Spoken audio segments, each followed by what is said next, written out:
안녕하세요, 원볼란트입니다. 오늘은 리버풀의 에이스이자 이집트의 국민 영웅인 모하메드 살라에 대해서 알아보려고 합니다. 2014년 1월 스위스의 명문구단 FC 바젤에서 뛰던 살라는 2년간 인상적인 플레이로 유럽 시장에 큰 주목을 받게 되었고, 결국 당시 무리뉴 감독이 이끈 첼시로 1,100만 파운드에 이적을 하게 됩니다.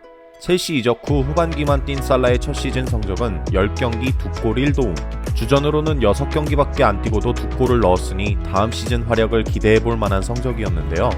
당시 살라가 첼시로 이적한 첫 시즌에는 헤르난도 토레스, 그리고 두 번째 시즌에는 디에고 코스타가 첼시의 최전방 공격수였습니다. 지금 리버풀에서처럼 가짜 9번 피르미누가 2선으로 내려가면서 상대 수비진을 끌어주면 전방으로 살라가 마음 놓고 침투할 수 있는 시스템 자체가 전혀 아니었죠. 그렇게 프리미어리그 경기에서 좀처럼 출전 기회를 받지 못하던 살라는 첼시에서 맞은 두 번째 시즌 전반기에 슈르스버리와의 10월 리그컵 경기에 출전했는데요. 당시 무리뉴 감독은 경기가 끝난 후 부진한 살라를 공개적으로 비판하면서 이렇게 말하기도 했습니다.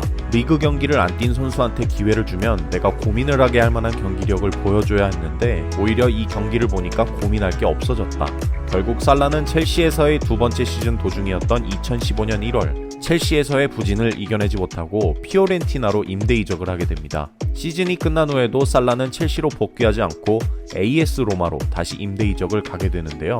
살라는 2015-16 시즌 로마에서의 첫 시즌에서 15골 6도움으로 좋은 활약을 펼친 후에는 실력을 인정받고 결국 2016년 여름 이적료 1,500만 유로에 완전 이적을 하게 됩니다. 살라는 리버풀로 오면서 세계적인 스타가 되었지만 로마에서도 활약은 분명 충분히 인상적이었습니다.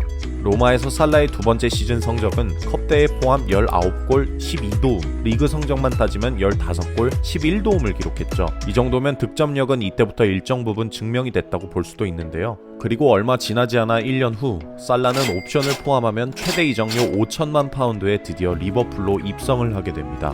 로마 시절부터 슬슬 발동이 걸린 살라의 득점력은 2017년 여름 리버풀로 이적하면서 비로소 대폭발하기 시작합니다. 살라는 리버풀로 이적한 첫 시즌에 리그에서만 32골, 컵대회 포함 44골을 몰아치는데요.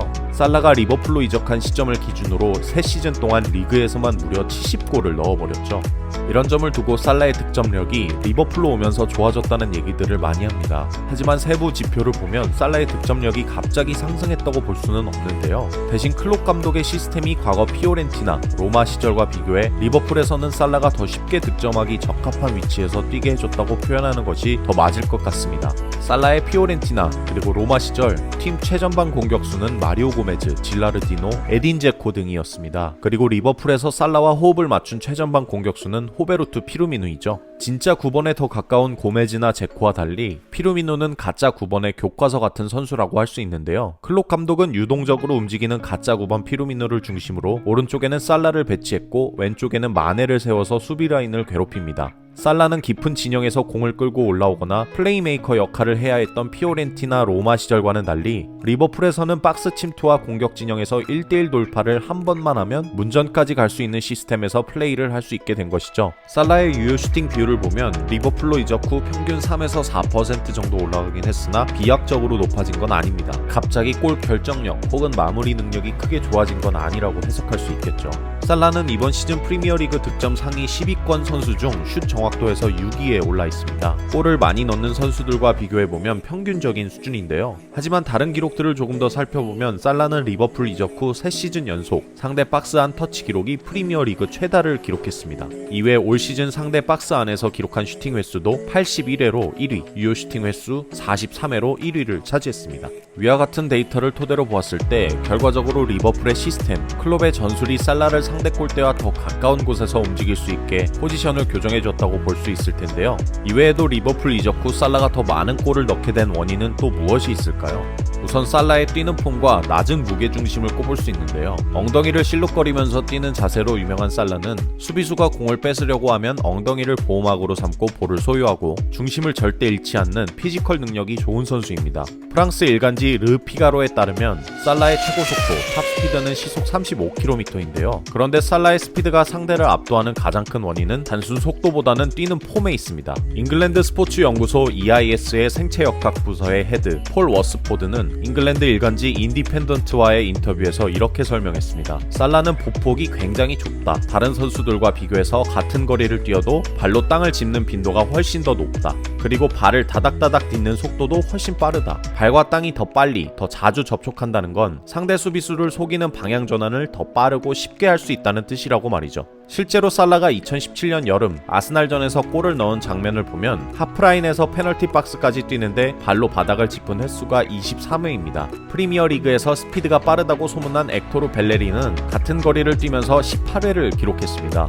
살라의 동료 사디오 마네 또한 18회를 기록했죠. 또한 2017-18 시즌 토트넘전에서 살라가 조던 앤더슨의 롱패스를 받기 위해 스프린트를 한 상황이 있었습니다. 그때 살라는 패스를 받으려고 뒷공간으로 침투하면서 발로 땅을 20번 디뎠는데요. 살라를 따라간 토트넘 수비수들은 똑같은 거리를 뛰면서도 베르통어는 14회, 세르주 오리에는 17회를 디뎠다고 합니다. 마지막으로 또 다른 경우를 살펴보면 2018년 1월 리버풀이 4대3으로 이긴 맨시티전에서 마네가 넣은 골을 살라가 어시스트한 장면에서 살라는 전력 질주를 하면서 발로 바닥을 13번 디뎠는데요. 같은 거리를 뛴 상대 수비수 오타멘디가 내딘 보폭 횟수는 7번에 불과했습니다. 약 2배가 차이나죠. 생체 역학 전문가 폴 워스포드는 이렇게 설명합니다. 보폭이 좁아서 발이 땅을 짚는 빈도가 높다는 건 방향 전환은 물론 그만큼 더 폭발적인 힘 있는 스프린트가 가능하다는 뜻이다. 이런 점을 보면 살라는 메시랑 닮은 점이 많은 선수다. 무게는 중심이 낮고 보폭이 좁아서 드리블할 때 더 쉽고 빠르게 방향을 바꿀 수 있다. 살라가 뛰는 폼을 보면 상체가 일자로 고정되어 거의 움직이지 않는다. 살라의 뛰는 폼이 가장 특이한 이유가 바로 상체의 움직임이 없다는 점 때문이다. 상체를 비틀면서 뛰지 않기 때문에 무게 중심도 자유자재로 할 수 있는 것이다. 워낙 코어 근육이 발달돼서 가능한 자세다 라고 말이죠. 또한 살라 본인도 유니스포츠라는 매체와의 인터뷰를 통해